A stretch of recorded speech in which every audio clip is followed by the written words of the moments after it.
자, 오늘 브레이크 고장이란 제목으로 말씀 증거합니다. 오늘 말씀은 남유다의 왕 아하스에 대한 얘기예요. 그는 요담의 아들입니다. 어제도 우리가 새벽 시간 통해서 잠깐 알아보았듯이 요담이 어떤 사람입니까? 요담은 믿음이 있었고 나름 평안한 시대를 살던 사람이었어요. 하지만 문제는 하나님의 뜻을 더 열심히 구하지 않았고 대충 현실적으로 타협하고 안주하기 바빴던 사람이었어요. 그런 말이 있잖아요. 아무것도 안 하면 아무 일도 일어나지 않는다. 전 이 말이 참 맞다고 생각합니다. 아무것도 안 하면 아무 일도 일어나지 않아요. 요담이 그런 왕이었습니다. 그러는 사이에 나라는 침체되어 갔지요. 그렇게 요담이 죽고 그 아들 아하스가 20살의 왕이 됐어요. 문제는 아버지로부터 아무것도 배우지 못한 아들이 왕이 됐다는 것입니다. 이미 그는 탐욕과 죄에 가득 물들어 있었어요. 자, 그래서 2절 이하 아하스가 했던 그런 기록을 보면 전부 부정적인 것들로만 채워져 있죠. 우상 숭배뿐 아니라 하나님이 가증하다고 하신 인신 제사를 드리는 일에도 서슴지 않았어요. 한마디로 아하스는 영적인 브레이크가 고장난 채 폭주하고 질주하는 죄의 기관차와 같았습니다. 여러분, 아무리 차가 좋아도 브레이크가 고장나면 어떻게 됩니까? 그 순간부터 너무나 위험한 차가 되죠. 그렇게 아하스 치하에서 유다는 삽시간에 온통 나라가 우상의 속을 엉망이 되고 말았어요. 자, 그럴 때 하나님은 그를 가만두지 않으셨죠. 철저한 징벌이 그 뒤에 따라왔어요. 자, 그에게 어떤 일이 있었고 그는 이후 어떤 대응을 했을까? 오늘 본문 통해서 두 가지로 그 의미를 생각해 봅니다. 첫 번째, 타락을 거듭해요. 하나님이 붙잡아 주셔도 뿌리치고 타락을 거듭합니다. 자, 이제 아하스가 범한 죄악의 결과로 유다는 아람과 북이스라엘 연합군의 침입을 받게 돼요. 하나님이 그들을 분노의 도구로 사용하신 것입니다. 다만 이 장면이 재미있는 것은 아람과 북이스라엘이 연합했는데 그 연합도 사실은 선하지 않은 연합이었다는 것입니다. 이들은 아수르에 대항하기 위해서 연합했고 그 연합 대열에 유다가 동참하지 않으니까 전쟁을 일으킨 거예요. 곧 하나님은 선하지 않은 연합을 사용해서 선하지 않은 왕을 지금 징벌코자 하신 것입니다. 그들 모두의 힘을 다 빼고자 하신 거예요. 다만 경중으로 따진다면 당장은 남유다의 상태가 더 심각하다 할 수가 있어요. 질병으로 따진다면 지금 유다의 상태는 일종의 급성 질환과 같아서 응급수술이 필요한 상황이었습니다. 결국 이 일로 인해서 아하스는 크게 패하게 됐고요. 우리가 5절 이하에서 볼 수 있듯이 유다는 막대한 피해를 입게 됩니다. 자, 이에 역대하 28장이 기록하는 피해 상황은 군사 12만 명이 죽었고요. 또한 인재와 신하들이 죽었고 백성 20만 명이 사마리아로 끌려갔어요. 오늘 말씀은 아주 간략하게 넘어갔지만 사실은 굉장히 심각한 피해를 입었습니다. 그러니까 왕이 패역한 길로 갔을 때 하나님이 강력한 징벌을 그 땅 가운데 내리셨다 할 수가 있습니다. 그 나라의 근간을 흔드실 정도였어요.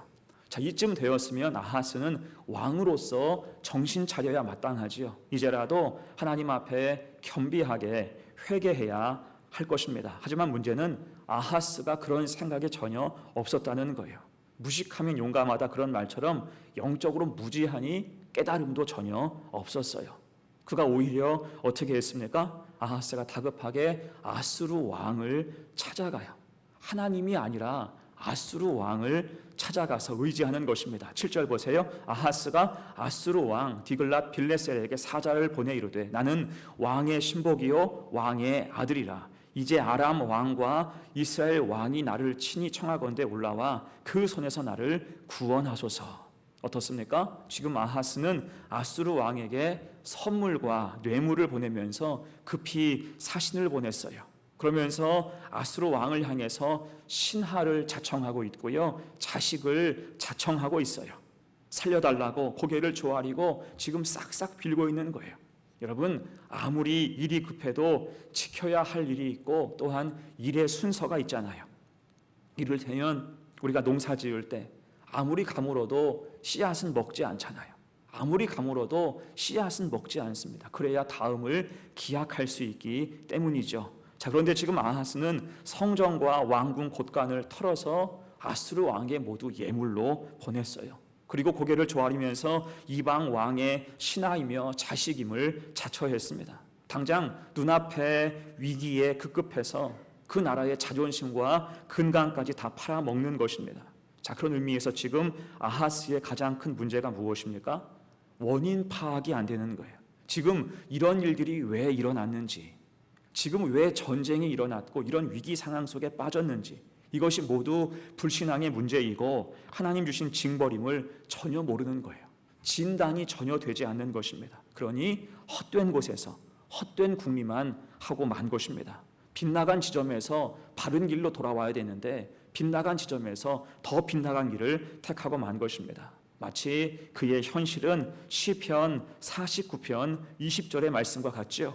존귀하나 깨닫지 못하는 사람은 멸망하는 짐승 같도다. 아멘. 같이 읽어요. 시작. 존귀하나 깨닫지 못하는 사람은 멸망하는 짐승 같도다. 그가 겉으로는 왕이어서 존귀했을지 몰라도 깨닫지 못하자 그 수준이 어떻습니까? 멸망하는 짐승과 같다라는 것입니다. 자, 그래서 여러분, 우리도 뜻하지 않은 어려움에 처할 때가 있어요. 또한 하나님이 주시는 징벌의 한가운데 있을 수도 있습니다. 그때 우리가 어떻게 해야 될까요? 우선 겸손히 돌아봐야 할 줄로 믿습니다. 원인은 하나님께 있는 게 아니라 우리에게 있을 가능성이 크기 때문이에요. 이에 우리 삶을 하나님 말씀으로 반추해야 한다는 것입니다. 그럴 때 반드시 문제를 발견하게 돼요. 다시 거기서 시작하면 돼요. 그 지점에서 하나님을 바라보고 회개하고 주님 앞에 온전히 서야 할 것입니다. 그 순간 회복의 은혜가 부어질 수 있는 거예요. 이를 기억하고 어느 순간이든 하나님을 기억하고 은혜의 길에서 이탈치 않는, 타락을 거듭하지 않고 타락을 멈추고 다시 주님 앞에 설 수 있는 우리 성도들 되시기를 간절히 축원합니다. 아멘. 두 번째예요. 아하스의 현실 두 번째, 악한 것에 종노릇하게 돼요. 악한 것에 매여서 종노릇하게 됩니다. 이제 아하스가 온갖 보물을 갖다 바치고 아수르 왕에게 아첨했지요. 그 아첨한 결과가 무엇입니까? 당장은 효과가 있었어요. 9절 말씀 보세요. 아수르 왕이 그 청을 듣고 곧 올라와서 다메섹을 쳐서 점령하여 그 백성을 사로잡아 기르로 옮기고 또 르신을 죽였더라. 아수르 왕이 군사를 일으켜서 유다를 도왔어요. 아람 나라에 뒤를 쳤지요. 그렇게 일시에 아람의 수도인 다메섹을 점령하고 왕을 죽였어요. 그 나라를 끝장낸 거예요. 그뿐 아니라 연이어서 북이스라엘도 쳐서 막대한 피해를 주었습니다. 그걸 보면서 아하스는 속이 다 후련했겠죠. 쾌재를 불렀을 것입니다. 자신의 선택이 탁월했다고 자평했을 거예요. 자, 그런데 그 후에 어떤 일이 벌어집니까? 아수르 군대가 아람과 북이스라엘을 차례로 초토화시킨 후에 돌아가지 않고 여세를 몰아서 유다까지 침입했어요. 오늘 말씀에 기록되지 않지만 역대하 28장에 자세히 기록하고 있습니다. 역대하 28장 20절 말씀 봅니다. 아수르 왕 디글랏 빌레셀이 그에게 이르렀으나 돕지 아니하고 도리어 그를 공격하였더라. 곧 아수르 왕은 도와주겠다, 지켜주겠다 위장해서 유다 진영까지 가까이 온 후에 갑자기 유다를 공격한 것입니다. 이에 아하스는 아연실색했겠죠. 두 팔 벌려서 환영을 했는데 눈앞에서 칼을 뽑고 덤비는 거예요. 얼마나 놀랐을까요? 결국에 어떻게 했을까요? 21절입니다. 아하스가 여호와의 전과 왕궁과 방백들의 집에서 재물을 가져다가 아수르 왕에게 주었으나 그에게 유익이 없었더라. 다시 돈으로 막고자 하는 거예요. 이미 한 번 줬잖아요. 이미 한 번 줬는데 한 번 지금 더 줘야 됩니다. 근데 없어요. 돈이 없으니까 얼마나 급했든지 성전과 왕궁과 방백들의 집에서 재물을 박박 긁어 모았습니다. 이 나라가 이제 돈도 없고 아무것도 없는 상태가 되었다는 거예요. 자, 여기에서 알 수 있는 아수르의 의도가 무엇입니까? 그들은 처음부터 유다와 동맹을 맺길 원한 것이 아니라 유다를 속국을 삼고자 했다는 거예요. 그런데 아하스는 그런 음흉한 속내를 파악하지 못하고 그저 좋다고 그 장단에 춤을 추면서 고개를 조아렸던 것입니다. 한마디로 나라가 총체적인 난국이에요. 외세는 강력한데 그 나라는 힘이 없고 지혜도 없어요. 대응할 수단이 전혀 없는 것입니다. 이제 돈도 없어요. 그러면 당장 붙들 게 무엇입니까? 누구를 의지해야 돼요? 하나님을 의지해야 하는 줄로 믿습니다. 이 정도 상태가 되었으면 더 이상 의지할 게 없잖아요. 천부여 의지에 없어서 손들고 옵니다. 하나님을 의지해야 되는 것이 마땅해요. 이때가 하나님을 붙들 거의 마지막 기회라고 보면 정확합니다. 자, 그런데 아하스는 이 상황에서조차 어떻게 합니까? 하나님을 의지하지 않고 오히려 하나님을 원망해요. 하나님이 약해서 우리가 당했다, 이런 논리로 막 주장합니다. 이렇게 뻔뻔했어요. 자, 그리고 오히려 아수르에게 더 충성하기로 맹세하잖아요. 오늘 10절, 11절 봅니다. 아하스 왕이 아수르의 왕 디글랏 빌레셀을 만나러 다메섹에 갔다가 거기 있는 제단을 보고 아하스 왕이 그 제단의 모든 구조와 제도의 양식을 그려 제사장 우리아에게 보냈더니 아하스 왕이 다메섹에서 돌아오기 전에 제사장 우리아가 아하스 왕이 다메섹에서 보낸 대로 모두 행하여 제사장 우리아가 제단을 만든지라. 자, 이게 무슨 얘기입니까? 지금 무슨 짓을 하고 있어요? 간신히 아수르의 침략을 막은 후에, 돈을 주어서 막은 후에 왕이 이제는 직접 아수르 왕을 만나기 위해서 다메섹까지 건너간 거예요. 다시 고개를 조아리는 것입니다. 또한 그곳에 있는 우상의 신전과 제단을 측량하고 그림으로 그려서 본국으로 바로 보내요. 그리고 명령하지요. 내가 도착하기 전에 이 아수르 우상 제단을 그대로 만들라.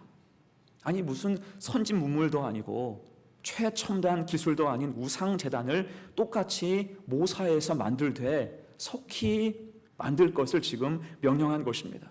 이 중요한 순간 하나님께 엎드려서 기도하고 간구해도 모자랄 판국에 이들은 지금 온 나라를 동원해서 우상 제단을 만들고자 한 것입니다. 이때 더 당황스러운 게 무엇입니까?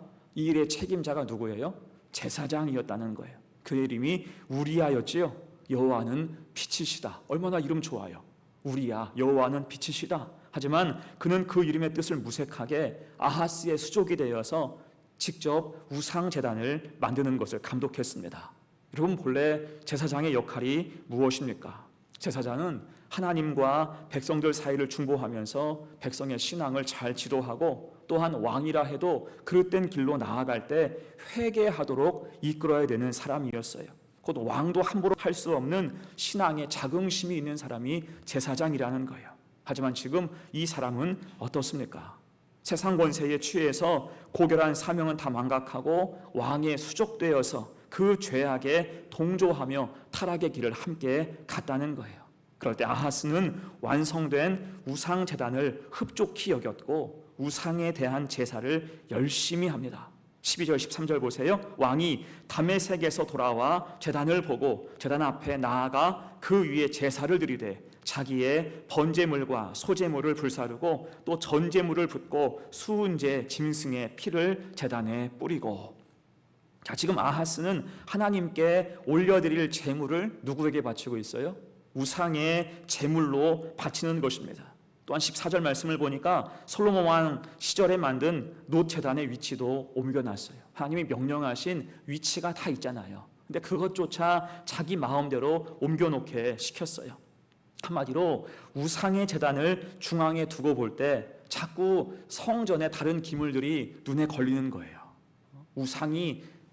우상 제단이 아름답게 세워졌으면 그 주변도 정리가 되어야 되는데 저 뒤에 보니까 솔로몬 시대에 만든 그런 기물들이 보이는 거예요. 그러니까 그 위치를 바꾸라. 망설임 없이 다른 곳으로 치운 것입니다. 그리고는 태연히 말해요. 15절 말씀, 아하스 왕이 제사장 우리아에게 명령하여 이르되 아침 번제물과 저녁 소제물과 왕의 번제물과 그 소제물과 모든 국민의 번제물과 그 소제물과 전제물을 다 익힌 제단 위에 불사르고 또 번제물의 피와 다른 제물의 피를 다 그 위에 뿌리라. 오직 놋 제단은 내가 주께 엿줄 일에만 쓰게 하라.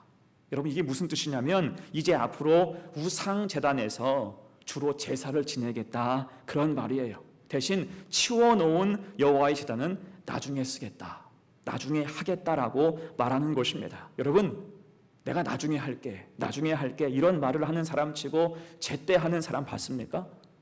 곧 한마디로 지금 아하스가 하는 말은 앞으로 여호와의 제단은 쓸 일이 없다라고 이야기하는 것과 같습니다. 어떻습니까? 이것은 하나님께서 율법 통해 주신 말씀, 제사와 또한 제물에 필요한 모든 기물의 배치, 그 모양과 위치까지도 하나님이 다 지정해 주셨는데 이 모든 것을 깡그리 무시하는 모습입니다. 이쯤 되면 막 나가자는 거겠죠. 이 모든 것이 아하스의 생각이었고 또한 제사장의 동조가 있었습니다. 그리고 거기에 그치지 않고 17절 이하 말씀을 보면 다시 성전 기물에 손을 대고 장소를 옮기고 또 폐쇄하기에 이르러요. 여러분, 아하스가 지금 왜 이러는 걸까요? 지금 아하스가 왜 이렇게 죄와 타락 그 한가운데서 허우적대고 있을까요? 18절 하반절에 써 있죠. 아수르 왕을 두려워하여. 이 모든 것이 아수르 왕을 두려워했기 때문입니다. 곧 하나님이 아니라 아수르 왕을 두려워한 까닭에 우상 제단을 그대로 수입하고 거기에서 제사를 지내는 것도 모자라서 성전의 기능을 축소하고 하나님이 명령하신 각종 기물을 옮기고 폐쇄하기에 이른 것입니다. 아수르가 두려워서, 한마디로 악한 마귀의 종이 될 때 그 모든 것은 다 무너지고 말았다는 거. 여러분, 이것이 영적인 위축입니다. 이 말 기억하셔야 돼요. 영적인 위축. 영적으로 위축되니까 알아서 기는 거예요. 반항 한번 하지 못하고 숨 한번 크게 쉬지 못하고 악한 세력 앞에서 벌벌 떨게 되었다는 것입니다. 여러분, 그래서 오늘 이 이야기를 통해서 우리가 얻을 교훈이 무엇입니까? 믿음을 굳세게 지켜야 하는 줄로 믿습니다. 지키지 못하고 영적으로 위축되니까 알아서 기는 거예요. 악한 마귀의 종노릇하게 되었다는 것입니다. 대신 믿음 지킬 때 하나님의 능력으로 능히 이길 줄로 믿습니다. 믿음 지키고 우리가 영적으로 위축되지 않고 더욱더 강인하여서 주님을 바라볼 때 하나님의 은혜와 능력을 우리는 승리할 수 있는 거예요. 자, 그런 의미에서 오늘 아하스가 남긴 이 온갖 오물을 누가 치웁니까? 얼마나 지금 엉망이에요. 성전 안팎으로 얼마나 엉망됐습니까? 이 모든 오물을 누가 치웠어요? 애굽게도 그의 아들 히스기야가 치웁니다. 자, 함께 말씀 볼까요? 역대하 29장 3절로 5절까지 말씀 같이 읽어요. 시작. 첫째 해 첫째 달에 여호와의 전 문들을 열고 수리하고 제사장들과 레위 사람들을 동쪽 광장에 모으고 그들에게 이르되 레위 사람들아 내 말을 들으라. 이제 너희는 성결하게 하고 또 너희 조상들의 하나님 여호와의 전을 성결하게 하여 그 더러운 것을 성소에서 없애라. 아멘. 곧 그의 아들 히스기야는 믿음의 사람이었어요. 그럴 때 아버지가 널려놓은 모든 영적인 오물들을 아들이 싹 치우는 거예요. 여러분, 아하스가 왕이 됐을 때에 20살, 히스기야가 25살에 왕이 됐어요. 별 차이 없어요. 별 차이 없고 인간적인 그런 기준으로만 바라본다면 무슨 차이가 있겠어요? 다만 한 가지 차이. 그것이 무엇입니까? 믿음의 차이. 믿음을 지키느냐 못 지키느냐. 아수르를 두려워할 것인가 하나님을 두려워할 것인가, 그 차이였다고요. 자, 그리고 똑같이 아수르의 위협을 받았지만 히스기야는 아버지처럼 위축되어서 비굴을 하지 않았고요. 담대히 기도하며 믿음 지킬 때 하나님이 전무후무한 큰 승리를 안겨주신 줄로 믿습니다. 여러분, 그래서 우리도 악한 것들 앞에서 위축되지 말고 하나님 앞에 늘 신실하게 서야 할 거예요. 그렇게 악한 마귀의 종이 아니라 하나님의 종 되어서 믿음 가지고 살아갈 때 하나님이 우리의 길을 지키시고 은혜와 승리를 친히 인도하실 것을 믿습니다. 그런 신실한 삶을 늘 살아가는 우리 성도들 되시기를 간절히 축원합니다. 아멘. 이제 말씀을 마무리합니다. 여러분, 오늘 아하스의 결국이 무엇일까요? 아하스는 결국 어떻게 됩니까? 그는 평생 바쁘게 살았어요. 무엇이 바빴을까요? 우상 숭배하면서 죄 짓기에 바빴고요. 그로 말미암아서 벌어진 전쟁터에 내몰려서 바빴고요. 아수르까지 쫓아가서 악한 이방왕 앞에서 고개를 조아리기 바빴고요. 어떻게든 수습하고자 다른 죄를 짓기 위해서 바빴어요. 피곤한 인생을 살았습니다. 주 안에 평강이 전혀 없는 인생이었어요. 이것은 모두 하나님 앞에서 교만하여서 죄를 범한 대가였습니다. 브레이크가 고장난 때문이죠. 질주하는 인생, 심판을 향해서 질주하는 인생을 살 수밖에 없었습니다. 그럴 때 오늘 본문 19절 이하와 맥을 같이 하여서 역대하 28장은 그의 마지막을 이렇게 기록하고 있어요. 아하스가 그의 조상들과 함께 누움에 이스라엘 왕들의 묘실에 들이지 아니하고 예루살렘 성에 장사하였더라. 그는 죽은 후에 다윗 왕가의 묘실에 들어가지 못했어요. 예루살렘 성 공동 묘지에 안치됐어요. 이건 왕이 아니라 거의 죄인 원수와 같다라는 평가를 받은 것입니다. 하나님과 민족 앞에 용납할 수 없는 죄를 지었기 때문이에요. 자, 이 사실을 기억해서 우리는 하나님 말씀을 기억하고 살아갈 때 타락에 제동이 걸리고 우리를 위축하게 하는 악한 마귀 영향에서 벗어나서 하나님의 종으로, 나는 악한 마귀를 두려워하는 사람이 아니라 하나님을 두려워하고 하나님을 섬기는 사람이다, 이 굳건한 믿음 가지고 이 한 날도 승리하는 복된 성도가 되시기를 간절히 축원합니다. 아멘. 기도합니다.